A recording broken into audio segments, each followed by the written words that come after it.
आइए अब बढ़ते हैं प्रश्नावली 16.3 की ओर, जिसका शीर्षक है शंकु।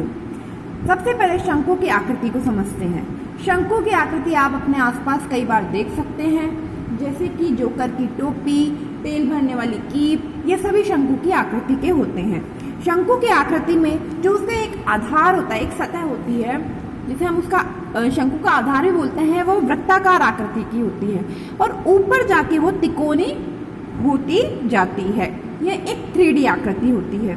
तो देखिए, जो शंकु के आधार में वृत्त बनता है उसका जो केंद्र होता है, ठीक है, और ये ऊपर जाके जो तिकोनी आकृति बनती है उसका जो शीर्ष होता है, यह वाला जो बिंदु होता है, यह शंकु का शीर्ष कहलाता है।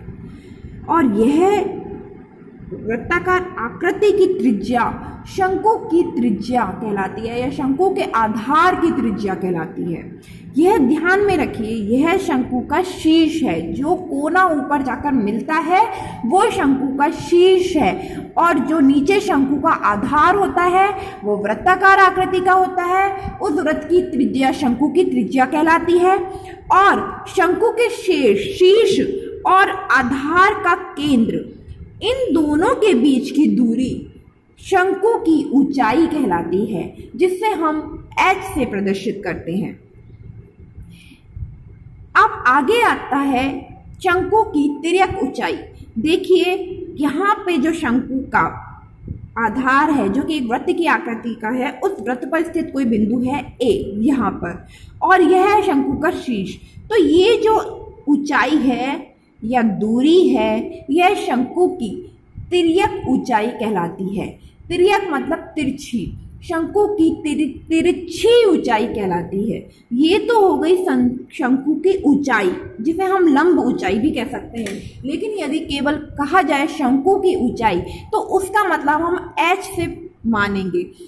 यदि वो शंकु की तिर्यक ऊंचाई के बारे में बात कर रहा है प्रश्न में, तो वह कहेगा कि यह शंकु की तिर्यक ऊंचाई है। शंकु की तिर्यक ऊंचाई को हम L से प्रदर्शित करते हैं।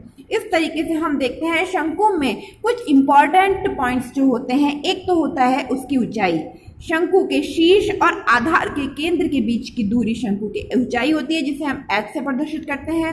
फिर आता है शंकु की तिर्यक ऊंचाई। जो शंकु की तिरछी ऊंचाई होती है, ये वाली, वो शंकु की तिर्यक ऊंचाई कहलाती है, जिसे हम L से प्रदर्शित करते हैं।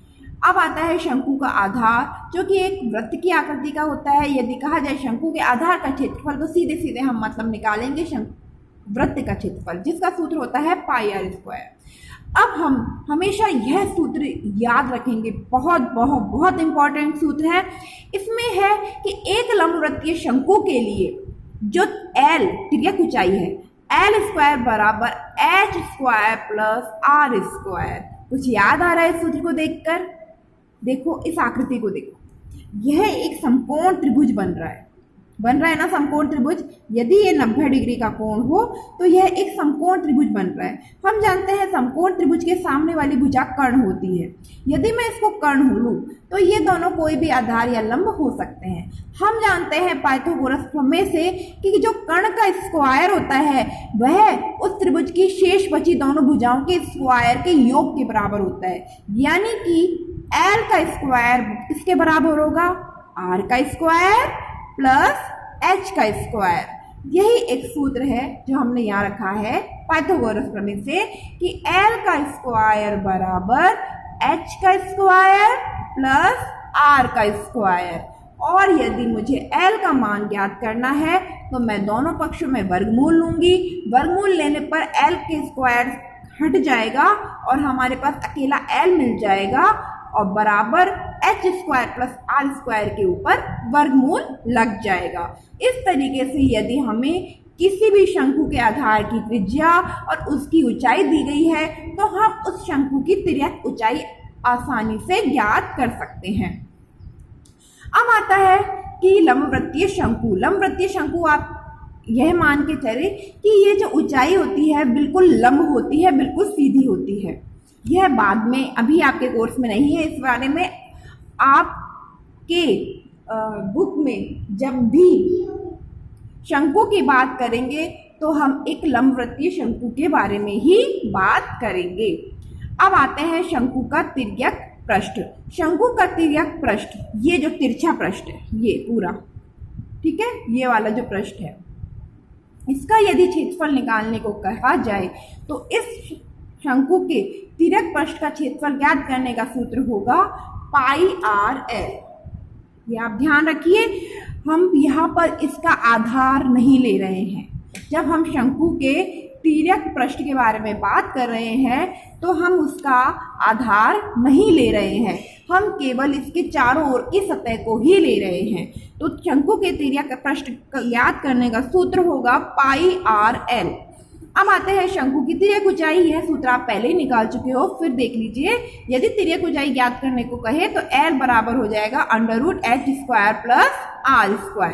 फिर आते हैं शंकु के संपूर्ण पृष्ठीय क्षेत्रफल में। जब शंकु के संपूर्ण पृष्ठीय क्षेत्रफल के बारे में बात होगी तो उसमें शंकु का तिर्यक पृष्ठ और आधार का क्षेत्रफल दोनों ही जोड़े जाएंगे।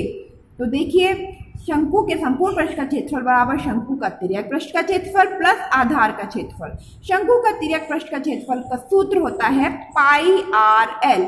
मैंने लिखा पाई आर एल प्लस आधार का क्षेत्रफल पाई आर स्क्वायर होगा, क्योंकि आधार एक वृत्त की आकृति का है। तो हम देखते हैं संपूर्ण पृष्ठीय क्षेत्रफल बराबर हो जाएगा pi R L plus pi R square. इन दोनों पदों में से मैं पाई आर कॉमन निकाल सकती हूँ। पाई आर दोनों में कॉमन निकालने पर इस पद में बचा एल और इस पद में बचा आर। तो इस प्रकार से शंकु के संपूर्ण पृष्ठीय क्षेत्रफल का सूत्र हमें प्राप्त हुआ पाई आर कोष्टक एल प्लस आर। अब आते हैं शंकु के आयतन की ओर। यह ध्यान में रखने की बात है और आपको ध्यान रखना भी चाहिए कि शंकु का जो आयतन होता है वो बेलन के आयतन का 1/3 होता है। जब आप ये याद रख लोगे ना कि शंकु का आयतन बेलन के आयतन का 1/3 है तो आपको शंकु के आयतन का सूत्र याद करने में परेशानी नहीं होगी, क्योंकि आपको बेलन के आयतन का सूत्र याद है। बेलन का आयतन का सूत्र क्या होता है? पाई आर स्क्वायर एच। तो शंकु का आयतन का सूत्र क्या होगा? 1/3 यानी 1/3 पाई आर स्क्वायर एच। मैं आशा करती हूँ कि आप शंकु की बेसिक नॉलेज को समझ पाए होंगे। यदि आपको कोई परेशानी होती है तो आप मुझसे पूछ सकते हैं। Thank you.